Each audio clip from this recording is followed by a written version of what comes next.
Good morning, good afternoon, and good evening, depending on where in the world you're joining us from. This show was supposed to be anchored by my friend Ashwin Ravikumar. Unfortunately, due to certain unforeseen circumstances, he could not join us. So I'm your host, Nalin Chandna, and I welcome you all to the 57th episode of TLR Shows. TLR Shows is a flagship series of live stream shows brought to you by TLRNOW.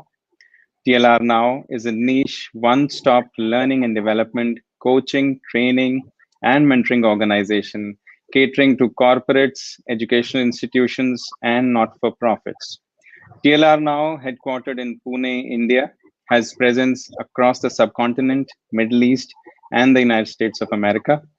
On TLR shows, we have had guests from various different backgrounds in the last 9 months that we have been organizing these shows now.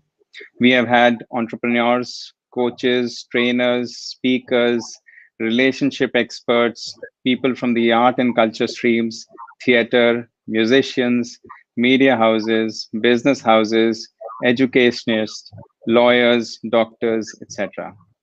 TLR Shows is one place where you meet amazing people who share their expertise to transform lives and keep upgrading lives to ensure a brighter future for all. Today, we have a very special guest on our show, Dr. Sunila Kawatra.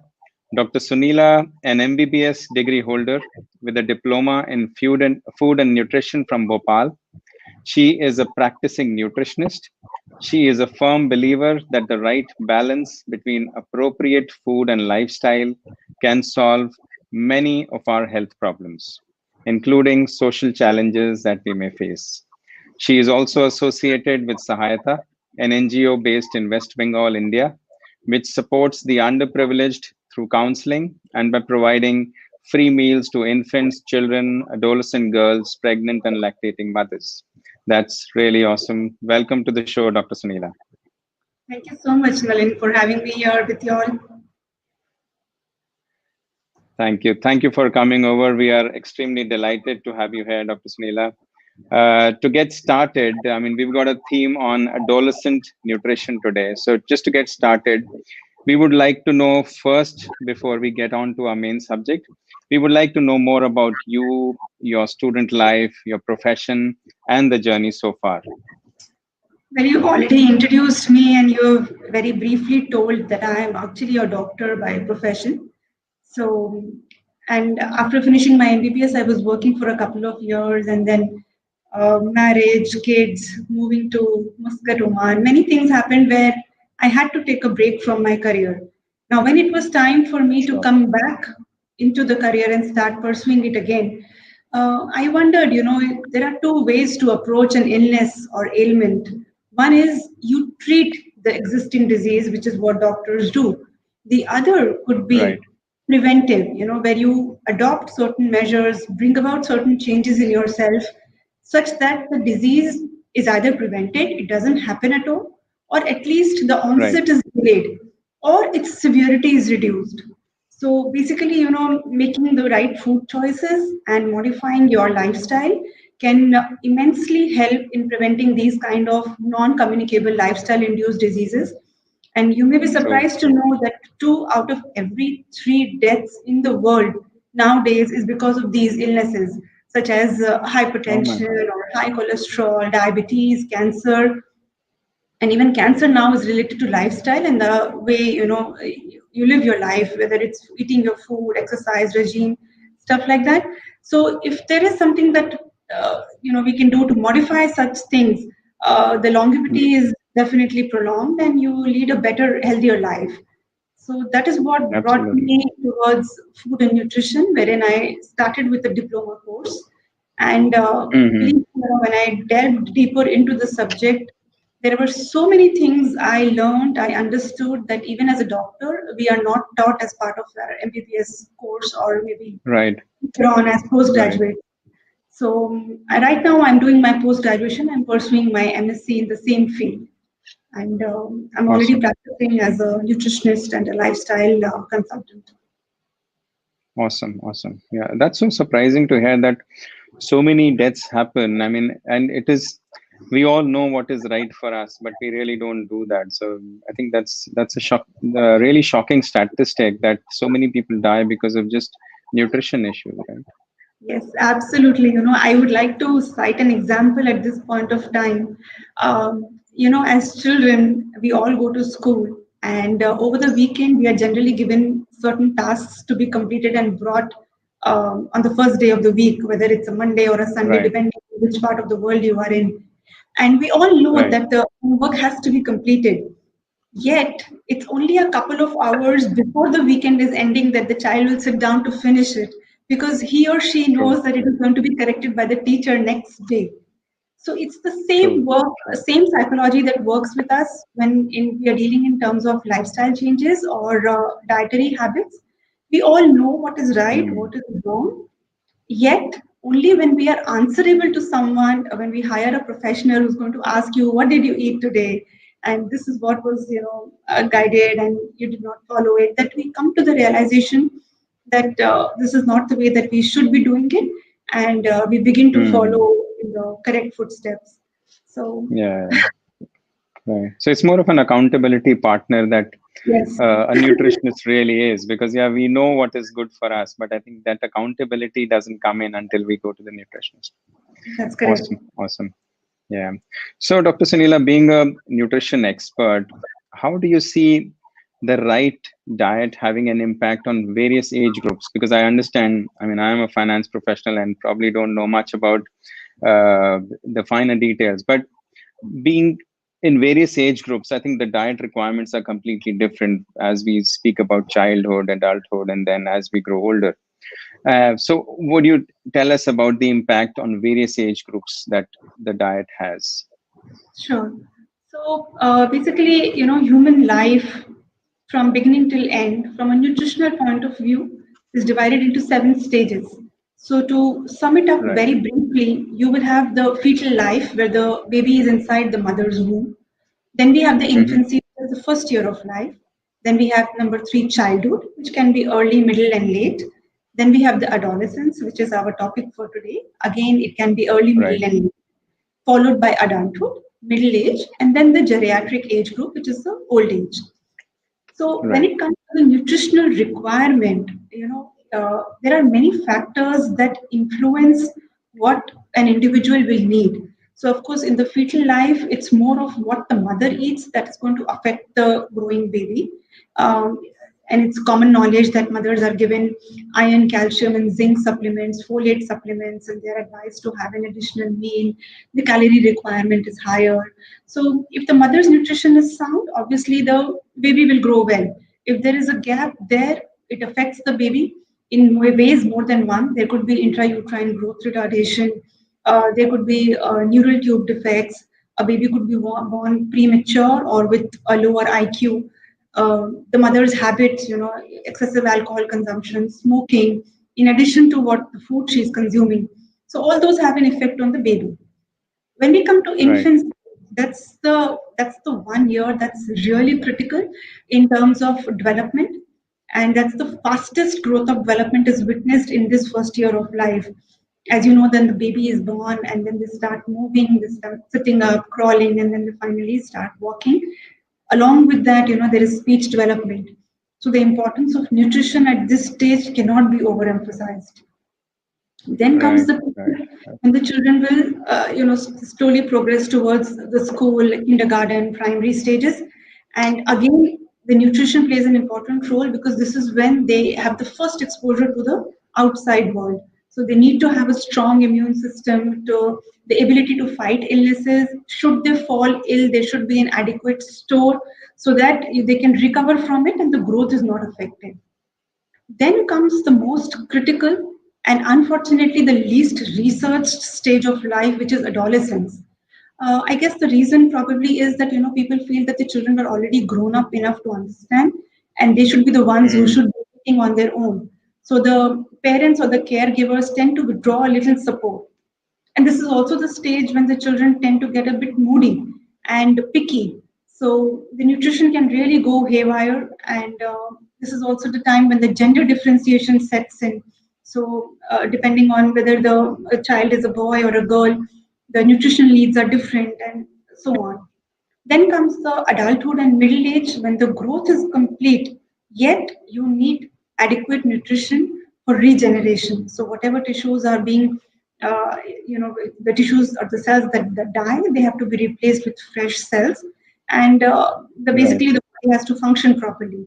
And the last is geriatric stage or the old age. Again, this is another important stage when nutrition plays an important role. The reason being that slowly the body's ability to digest and absorb the nutrients. You may be eating excellent food and balanced meals, and yet you may not be able to get the best out of it. So, how the food has to be prepared, in what combinations the food has to be served, quantities, timings, everything is important. So, at every stage of life, what goes into your system, in what quantity, how the meals should be balanced, it's extremely important. Nutrition from the beginning till the end, it's the fuel of your life. You cannot overlook it. Right. Right. Right. Yeah. So if I understand correctly, I mean, even though balanced diet is a requirement for each of the age groups, but I think the food components would essentially be completely different, I think. No, actually, Yeah. the food components remain the same. So, our Hmm. aim, whether it's an infant or a child, adolescent, adult, old person, the plate still has to have all the five food groups. Technically speaking, Hmm. carbs, proteins, fats, fiber, which is from the fruits and vegetables, and of course, water. So, all the five food Right. groups should be present. If I translate it to real food, it comes to a grain which can be in the form of wheat, rice, or more locally available millets such as corn. You have the maize flour or bajra, ragi. Then you have a Right. protein source, which could depend whether if you're a vegetarian, non-vegetarian. So lentils, sprouts, fish, egg, meat, those kind of things. The fat, the good fats Right. coming from Right. the nuts and unrefined oil, fruits and vegetables, of course, depending on the season, and water. 70% of human Hmm. body is water, so you need to stay hydrated. Absolutely. But what changes Absolutely. with each age group is the proportion. So, the Hmm. first Hmm. concept that we teach a client when they come to our clinic is the art of plating all five food groups in every meal. So, the food groups should not be missing at every meal, whether it's a Right. snack or whether it's a main meal, your breakfast, lunch, and dinner. You should try and include foods from all the five groups, and that is what composes a balanced meal. Of course, the proportion of the nutrients can vary depending on age and specific requirement. Uh, there is a Right. difference in gender, difference in the level of activity. So you may have a 25-year-old male, but a person who is essentially into office work and sedentary job will not have the same requirement as a person who is actively participating in athletic activities. So Right. the kind of the profession that you follow, the activity level that you have, your gender, your age, your build, everything affects the nutrients that you're going to consume. So what I recommend is Absolutely. that irrespective of the age group, uh, probably at least for a week or maybe a month, it's advisable to understand your body with a professional and get a menu designed for yourself. So if you're not able to do it on your own, that is. Right. Right. Right. Awesome. Dr. Sunila, you just touched upon that for adolescents, normally the parents feel that now they're on their own and they don't are not that much watchful on the diets.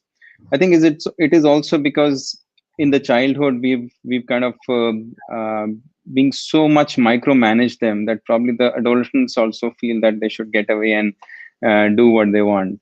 So is it right to say that parents play an extremely vital role in our food habits inculcated during childhood? And if yes, what would you advise parents watching our show today to be particularly aware about food habits during childhood so that during adolescence, children kind of carry on the right way? I think the parents play a pivotal role, not just during childhood. It's throughout the life of a person. When you are with your parent, their food habits are what is going to, affect the child's food habit, irrespective of the age group. True. Because children True. naturally learn more by observation rather than by lecture. Mm. So if you have a parent Right. who's extremely picky in their food habits, or if they come from a household that has a very restrictive menu being made on a regular basis, obviously the food choices of the child are also going to be limited. A. B. What is more important is not what the food is cooked, the environment in which it is served or consumed.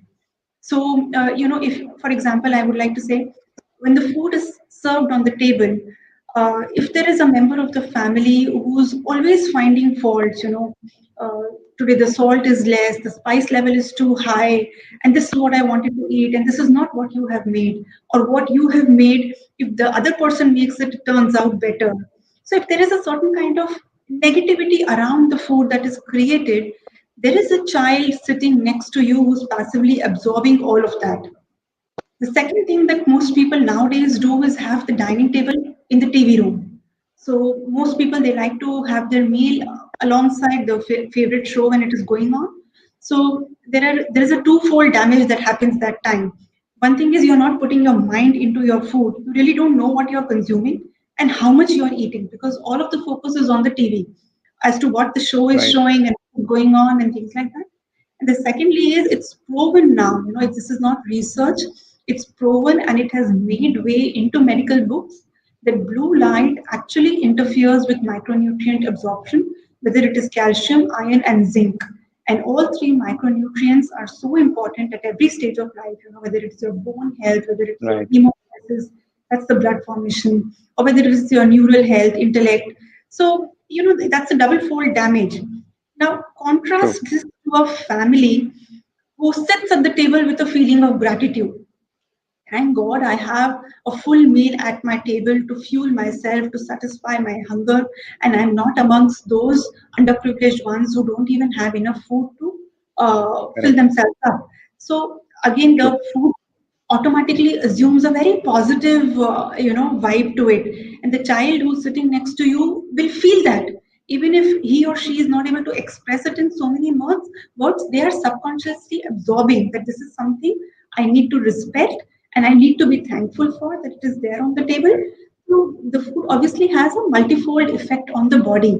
It's going to affect your state of happiness, and when you are happy, automatically the food is absorbed better. It you are able to get more out of what you are eating. So I feel Correct. the Correct. parents can really influence the child's not only the food habits but their whole attitude towards food, and of course the choices that they make in terms of menu.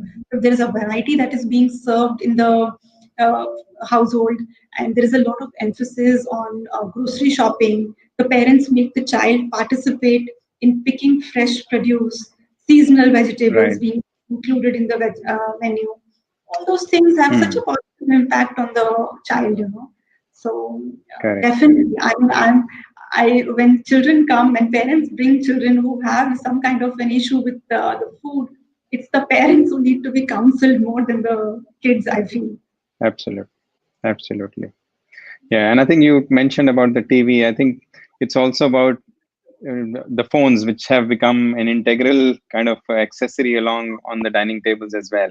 And the notification that pop up get a priority over family time. So, which is also, I think, we have to be all the more conscious of, because the kind of conversation that we have with the family during meals is immensely important, I believe.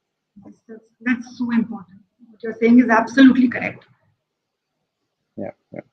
So moving on from childhood to adolescence, is it? I mean, what is your key advice on the nutrition that we need during adolescence and as we gear up to enter into adulthood? So, what I would like to say is, during adolescence, the nutritional objective should be the food should provide adequate support for the physical development, the neurocognitive development, right? And the second thing is that it should provide stores for any illnesses, And the third thing is that it should prepare the child for adulthood. In saying so, what I mean is that this is also the time when the children go through a phase of sexual maturity. So if the food is not proper, for example, if I may say, as of now, we see a lot of girls coming up with PCOS. This condition was not so, common maybe a decade or 2 decades ago. So suddenly, why has this issue come up? And this is all because of the food that is being consumed by the children or not consumed rather. So these issues are coming up, and that is what the focus on adolescent nutrition should be. Second thing is realizing the difference between the gender. So most people say that boys need more food and the girls do not need as much. Uh, to a certain extent, it is true, because the male body is such that the lean muscle mass is so much more. So if I compare a 10-year-old boy to a 15-year-old boy, with normal activity levels. The calorie requirement, the difference is almost 400 to 500 calories, whereas in the similar age Okay. group, the girls may need only maybe 200 to 250 calories more. But what happens Okay. is that the micronutrient requirement for the girls is much higher than what the boys will need. This is because of the monthly loss that they go through during the period cycle. Right. Secondly, this is also the time when the girls start depositing fat and start storing nutrients for a probable future pregnancy and lactation. Uh, you Okay. see, when a girl is pregnant, the fetus acts as a parasite. So, whether or not the mother is consuming proper diet at that time, the fetus will anyway take away the nutrient from the mother's body. True. So, if the True. stores True. are not adequately built during adolescence, the outcome of the pregnancy may also get affected. So, whether it is a boy or it is a girl, the nutrition has to be paid adequate attention to, and both boys and girls they have their own specific needs which need to be satisfied with the food that they eat. Right. Right. Wonderful. So, Sunila, when it comes to good habits, I mean, we see that our lifestyles today as professionals, as adults, we are also feeling that it's a fast lane life that we are living in. And all the more it is for adolescents as well, the kind of distraction, so to speak, or the kind of activities that they are doing. So, when it comes to good habits, what key thing or things that matter that you see that the generation today, the lovely generation of today, is not taking care and they should be taken care of? I don't know if it's completely in their hands to uh, take care of the food that they are eating. As you mentioned, the fast pace of life.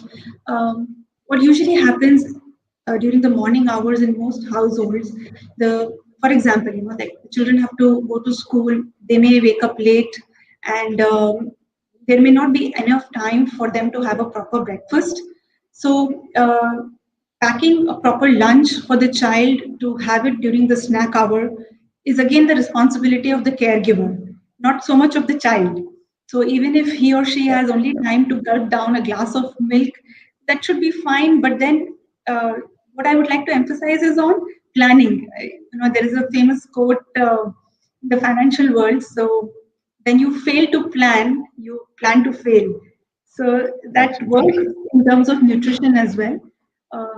If the life is too fast paced, both the parents are working, and there isn't enough time to pay attention to food during the or meal preparation during the week, I think it's over the weekends that we can prepare the meals. So whether it's grocery shopping, planning the menu for the week, cutting, chopping, and keeping the vegetables ready in the refrigerator, there is a certain way of doing things. There is a certain way of storing those cut vegetables so that you don't lose out on nutrition, and then using those, whatever you have prepared over the weekend, to prepare healthy meals and snacks throughout the week. So I wouldn't really, tell the children to modify their habits so much. So if there is a healthy and a tasty snack that they are already carrying with them, it will keep them away from junk. And once in a while, if they are indulging in a vada pav or a pizza, I don't Yeah. think there is much of an issue with that. But if the support Absolutely. from the family is not there, If the communication between the parent and the child is not there, the bonding is not there, there is really nothing that can be done to modify a child's behavior. That has to come from Right. within a child, and that will come only when there has been a smooth transition from childhood to adolescence to adulthood. But the parent leads by example. They follow a healthy eating plan, they exercise regularly, and they communicate with the child at every stage of life. Again, everything is interrelated. You come back to your meal time, like you said, you are distracted with a phone call. That's the time you used to catch up on your friend, and your child is desperately trying to tell you what happened during the day. So it may not be of any significance to you, but it has been very important to the child. So if you spend Correct. time bonding with the kids at that hour, later on when you are telling them about healthy living, is when they will also tend to absorb and listen to you. So Correct. I wouldn't really emphasize on any of the habits, but yeah, Yeah. for parents in general, the trend is also catching up. So the following the circadian rhythm, tuning your eating habits to your biological, natural biological rhythm is what is catching up. So you may have lifestyle gurus on one hand telling you do intermittent fasting, don't eat for 12 hours, 16 hours, and you may have another lifestyle guru telling you eat every 2 hours. So you have to figure out Yeah. what is best for you. There may be four members in the family, each with their own rhythm. So never force feed a child. Just because you like to have a hearty breakfast doesn't mean the child will also want to have that. So they know how Right. much they need. They know what their hunger is. Let them develop that responsibility towards their body. Let them develop that understanding of when their body needs fueling and what kind of food they want to give it. Correct. Correct. Correct. Wonderful. We have an audience question, Sunila. Kirti Gupta wants to know how much impact do fast foods have on the adolescent development? Thank you, It Kirti. actually depends on the fast food that the child is consuming and the source that it is coming from. So, pizza generally, for example, is considered a fast food, but it can be really made into a healthy and wholesome meal if it is cooked at home. So, if you, for example, starting with the base, if you get it from the store, it will be refined flour and loads of yeast, preservatives, salt, and fat added to it. The same base can be prepared using whole wheat flour, much less fat at home. Then comes the sauce. Again, a store bought sauce will have ample amount of preservatives and salt in it, which by the way also act as precursors or create the environment in the body um, to it's a precancerous condition in the body when you are eating too much of preservatives. So when you are buying products, I'm sorry, I'm just deviating from the topic just a little bit. So when you're buying products off the shelf, check for E numbers. If the label has a lot of E numbers mentioned on it, that means it is high on preservatives and you should stay away from them. So contrast to this, if you use, for example, now winters, you're getting fresh tomatoes. If you're preparing the sauce at home and using it as a flavoring for the pizza, I think there is nothing better than that. It's almost the same as preparing a masala for rajma that the child does not want to eat. So you have a roti, you have some vegetables, you can add capsicum to it, you can add parsley to it, and because it's presented in the form that the child likes, it will be accepted better. And then you follow it with the vegetables of your choice and a small helping of cheese. So a fast Right. food or a junk food like pizza can also be made nourishing, can be made healthy, can be made appealing to the kid, and they can be made to eat it. So necessarily you need not follow the conventional dal roti chawal sabji pattern for all kids. You can Right. incorporate interesting fun menus for them also. Right. Right. Thank you, Sunila. Thank you, Kirti. I think you've got your answer. I would encourage our audience members to keep on sending their questions. I'm happy to note that we've got audience members watching us across geographies, across all our social media handles. I've got another question from Alpa Shah. Is asking how important is it for adolescents to have fresh fruits daily and how to indulge them into eating it daily? So, Alba, I would like to say how important is it for you to breathe every day. So fruits and vegetables are, just as important. They are one of the main ingredient that should be there at every meal in one form or the other. So, however, if you have an adolescent who's not particularly fond of fruits, um, instead of just preparing something and giving it to them, what I feel is the first step is communication again. So, if you sit down with your child and try to figure out a fruit of choice, it could be anything. It could be a seasonal fruit. It could be something exotic like a berry, whatever, mango. So, whatever fruit the child likes should be given to him at a time when he or she wants to eat and in the form they want to have. So fortunately for adolescents, we recommend, we have a good margin for giving them proteins. So if they want to make it in the form of a smoothie with a nice yogurt, it's excellent for gut health also. Or you could combine it with Right. milk. And because fruits are naturally sweet, you don't even need to add sugar to that. There are endless recipes available on the internet which are healthy, which give you the exact calorie count. So if you don't want to overload your kid with too many calories, there are healthier options available, and I mean they will be readily eating the fruit and as well as getting the full benefit out of it without any complaints or saying no to that. So it really doesn't Yeah. matter what fruit it is, and gradually you can increase a variety of fruits that they eat. They may initially begin with only a couple of them, but as they develop the taste to smoothies or milkshakes, you could add a couple of other things to it and then later on tell the child that today your smoothie also had this fruit. How did you like it? And, you can develop on that.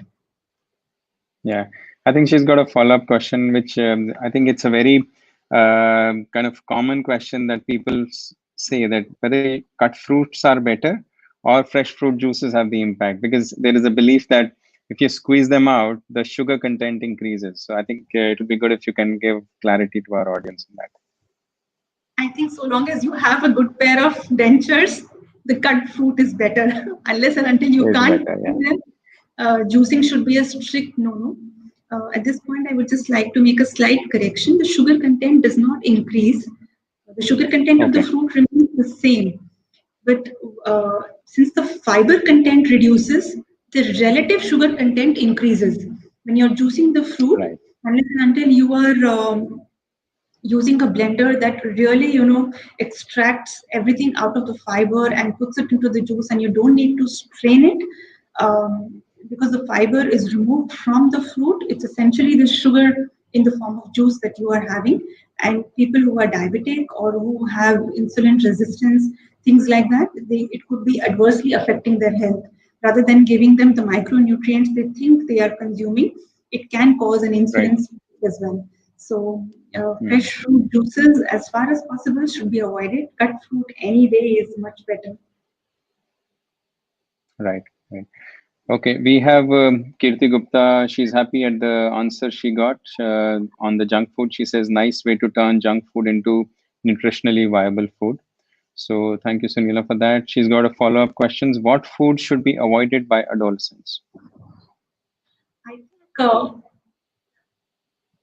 again, I would like to stress on the balance of the meal. So excess and too little, both extremes should be avoided. When I say of these things, I would like to point out the fat diets that are in vogue now. So you have the keto diet, wherein there is too much of fat that is being consumed, and the carbs are absolutely cut out from the menu. So those kind of diets should be avoided. The reason being that each nutrient or each food group has its own specific function in the body. Cutting out a food group completely from the diet can have deleterious effects on the body. Coming back to keto, where you are inducing ketosis in the body, can lead to extreme acidic environments in the body, which again is pre-cancerous situation. They can trigger, if you are genetically inclined to cancer, they can trigger the formation of cancer cells. That how severe keto diets can be harmful. The same is true for paleo or extremely restrictive diets, that tell you to completely cut down carbs and proteins and just have fruits and vegetables. So you had the GM diet doing rounds in the middle. So those kind of diets is something that should be avoided by adolescents. In fact, at any stage of life. So extremes of anything have to be avoided. Too much and too little. That can affect their linear growth, that can affect their sexual development, delay their puberty, and their performance later on in life, whether it is in terms of intellect, whether it's in terms of concentration, whether it is in terms of efficiency at work, everything can be compromised. So that's how important the food is in your life, and you should be very careful with what you consume. Right, right. I think if you've got that answer. I'll by the time we have more questions from the audience, I'll just get back to where we were, Sunila. We were speaking about the fast-paced economic life and the hazards it brings to the nutrition side, where we kind of tend to ignore a lot of things, but which we should be doing. So, I mean, sometimes are there any ready things that we should be doing to handle such situations? I mean, obviously, willpower is something which is very important, that we should be conscious of what we are eating. But sometimes if you don't have a choice, so are there any things that, especially people traveling, should they be carrying some stuff in their bags that if they don't get anything proper to eat, they can at least fulfill their dietary requirements? I think homemade food any day, if a person is traveling, homemade food any day would be much better than carrying packeted food. So it depends on how many days the travel is going to last. So there is a very common thing that Gujaratis eat, which is called a thepla. So it's a long-lasting bread which is made out of whole wheat flour. It also has a considerable amount of fenugreek leaves. It has a little bit of salt. You can add sesame seeds to that. So it can become a complete meal by itself, because curd and yogurt is something you will get in any part of the world. So again, Right, like I said, if you hire a professional who can teach you how to balance your meals, probably a thing or two can be carried from home, and things that are readily available to the part of the world that you are traveling, those could be clubbed with the things that you have brought, and they can be made into a full meal, balanced meal. The second most right, common thing that people carry with them is nuts. Now, I would like to put a word of caution here. There is no doubt that the nuts are extremely healthy. They are a good source of omega-3. They are, rich in the essential fatty acids, and they should be consumed. But then, how much to consume? There are many people who very make a loose statement and say, take a handful of nuts. Now, a handful of nuts may, accommodate, depending on the size of your fist, you may end up picking up 50 to 60 nuts. So if I take the example of an almond, which has 8 to 10 calories, you are actually consuming 400 to 500 calories in the form of nuts. So that is something that mm, is not really healthy. So nuts right, by themselves are healthy, but at point of time of day they are consumed, in what way they are consumed. For example, we all know that they should be soaked. Of course, you can't soak cashews, but almonds and walnuts should be soaked. There are specific reasons to that. That they have the phytic acid, which is an anti-nutritional substance, and they interfere with the right, absorption of the nutrients that we get from the nuts. So if somebody has, if your dietitian or your nutritionist has told you to consume a few nuts, then you're actually supposed to consume a few nuts. So it's 5 to 6 or 7 to 8, not really a fistful or handful of nuts. So something very right, healthy can be made unhealthy by the way that you are consuming and the quantity you are consuming it in. So right. apart from that, if I Okay, we've know got the another. Yeah, good, sorry, good, good. Sorry. apart from that, if I know the exact travel plans, I think I will be able to guide better. I'll reach out to you next time. Travels are starting now. So we've got the next audience question. Charuganti, she wants to know, hi, for college going kids who are living away from parents and study till wee hours and often skip their breakfast, what can be suggested for them? Wonderful question, Charu. Sunila, your take. Absolutely. Something that, all parents who have college going kids, they face this problem on a daily basis.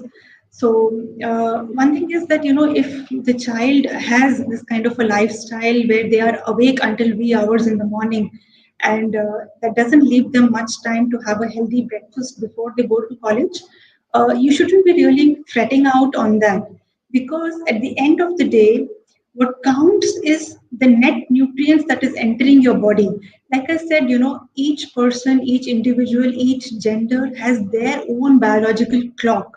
So just because one person has breakfast doesn't mean everybody in the world has to have a proper breakfast before they start for work.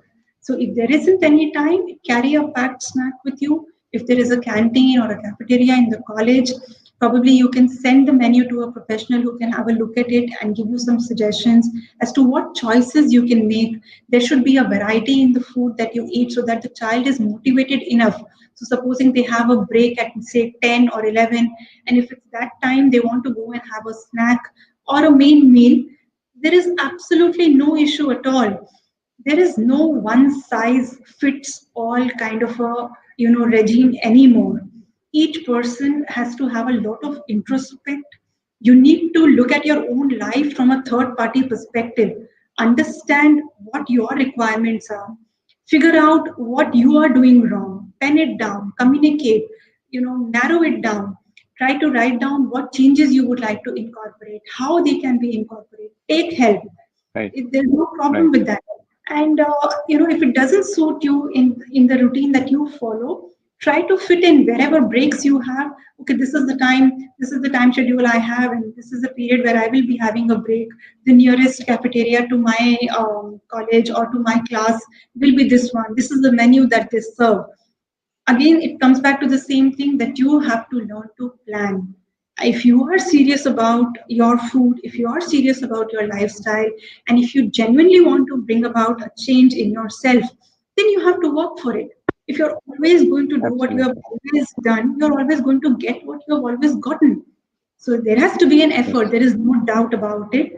And take help. I mean, it's perfectly fine if you are not able to do it on your own. Take help. Yeah.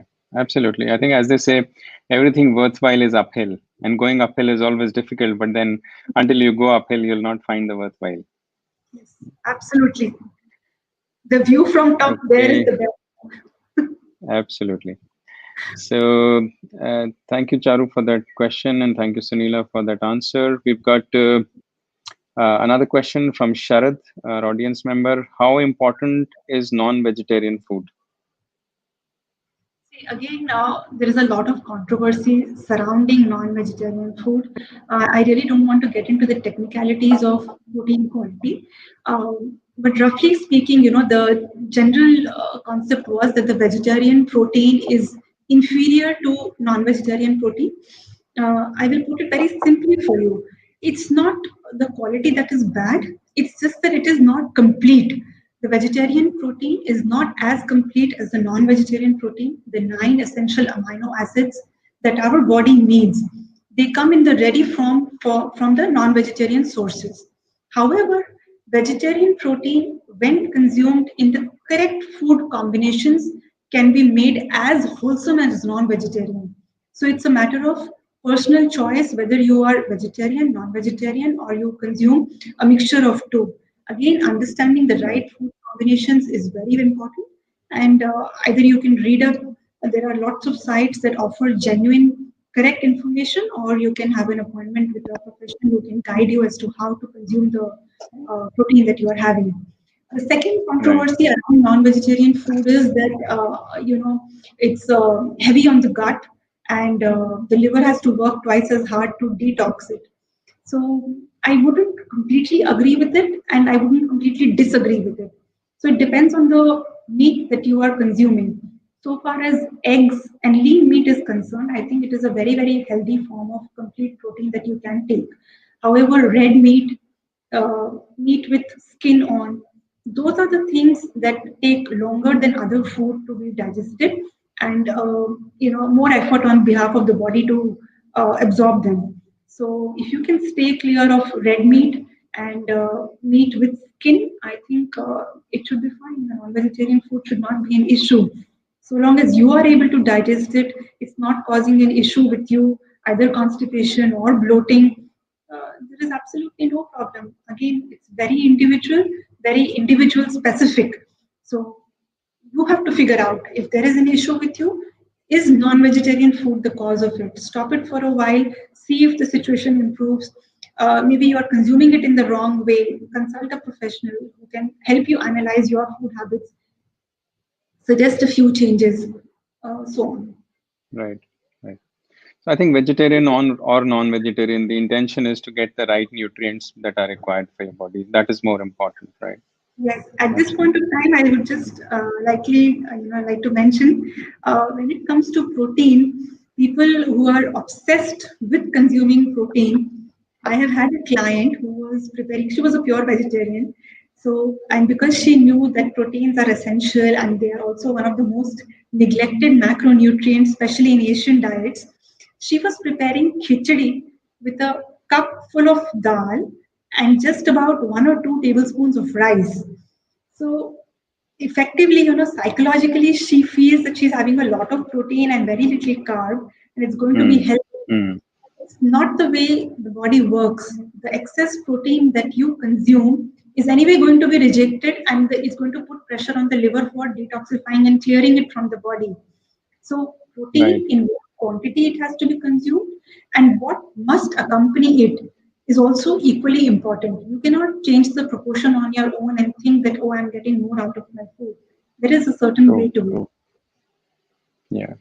I think also in our Indian cuisine, there's a belief that cottage cheese is an essential component of vegetarians. So they feel that, okay, if I'm not eating other proteins, I'm getting milk protein through cottage cheese. And that is probably a misnomer that cottage cheese may not be the sufficient nutrient provider to your body. Again, it depends on the quantity and the source of the cottage Absolutely. cheese. If it is sourced from organic milk, it can be a source of very good protein, but the quantity matters, the way it is prepared. It also comes along with a certain amount of fat, so you need to be watchful on that. So if you're having cottage cheese, doesn't mean that you can have a bowl full of it. So and True. then combining it with fiber, so it has to be clubbed with Yeah. vegetables, with Yeah. raw salad, something like that. And variety is always the key. There is no doubt that dairy is a good source of protein, be it milk, cottage cheese, yogurt, but it also has a load of other nutrients accompanying it. And when you have a variety in the diet, you tend to have a more wholesome nutrition given to your body. But when the diets become restrictive and repetitive, it becomes boring. And that is also, Absolutely. you're setting the stage for binge eating or maybe, shifting Absolutely. towards eating outside food. So if there is a Yeah. variety, Yeah. it's healthy in every way. Correct. Correct. So, Neela, as they say, maturity comes with age, but sometimes age comes alone. That's the reason that being an adult doesn't mean that we are more wiser, isn't it? So, what I wanted to ask was that if during adolescence and as we grow into adults, if a person's food habits have been completely disoriented, can the person still get back to normalcy through reformative plans and at a later stage, or it can become a lifelong challenge? I feel change can be incorporated. It is welcomed at any stage of life. Whenever you decide, whenever you are emotionally, mentally prepared to bring about that change, it can be incorporated. I have had clients who are, in their early adulthood, 2021. And when they switch to a healthier meal plan, there has been catch up growth. So I wouldn't like to take any names, but there was this girl, who was uh, at the other end of nutrition. There is something called anorexia nervosa, where you have so much fear of getting fat that you stop eating food. So she was extremely Hmm. thin, malnourished, and obviously stunted. The linear growth was not there, and the reason why she came to me was because of PCOS and menstrual disorder. So when the meal plan was changed and she was put on nutritionally sound food, there was a lot of reassurance given to her that this is not going to make her fat. And she started consuming that food. We also saw about 2.5 inches increase in her height. So the All right. meal, the food, the balanced food that helped her achieve the full genetic potential in terms of linear growth. And obviously, there was a lot of improvement in her menstrual health, and other issues were also taken care of. So it's never too late to bring about a change. And even if you are already Right. obese, you are malnourished, it can be reversed, and you will see the Right. effect. But you have to give it time. Nature takes time. These things are not overnight. That you do it for a month or two, and then you say, "I'm going to go back to my old self." So the body will Right. also go back to its old self. It's not going to True. retain the changes that have come. So it's not a Yeah. one Yeah. time or 2 time or a month or 6 months of change that you should be looking for. It's a lifestyle. Right. It's a responsibility towards the Absolutely. body. Yeah. Yeah. Yeah. And I think you talked about an analogy in the beginning that when we used to get homework from the school, we kind of carry on until the end before the submission. I think another thing that is coming to my mind is that we are so conscious of our cars. I mean, if it is a petrol car, we'll only go and fill petrol. We'll never fill diesel or we'll never fill gas in it. But our body, which is even more precious, we'll just pour anything. We don't see what is good for it. We are conscious of the car's engine, but we don't care about the body's engine. Very So true. That is so true. yeah, Absolutely agree with you. I think yeah, but better late than never.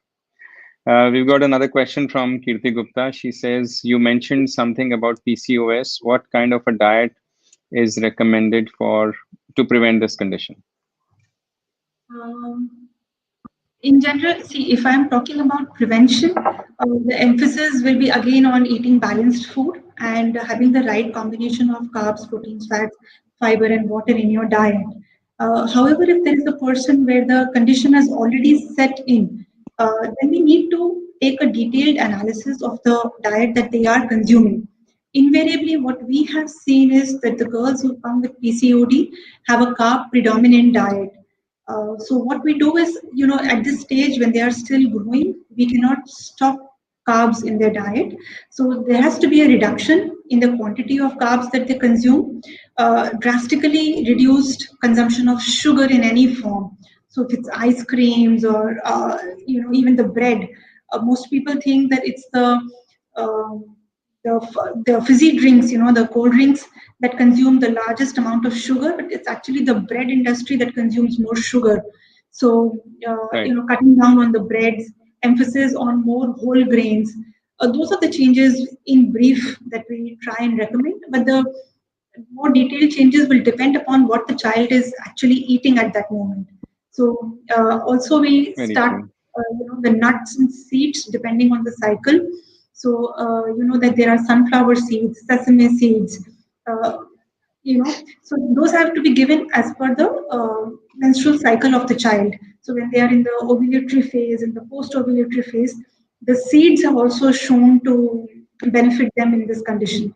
So, but the detailed plan will actually depend on the individual case as to what they are consuming and what modifications can be realistically incorporated in their diet. Right. So, Kirti, I hope you have your answer. Sunila, with the pandemic, we've all been seeing suddenly change our life for good or for bad. But this year has been something we were not prepared for. Right.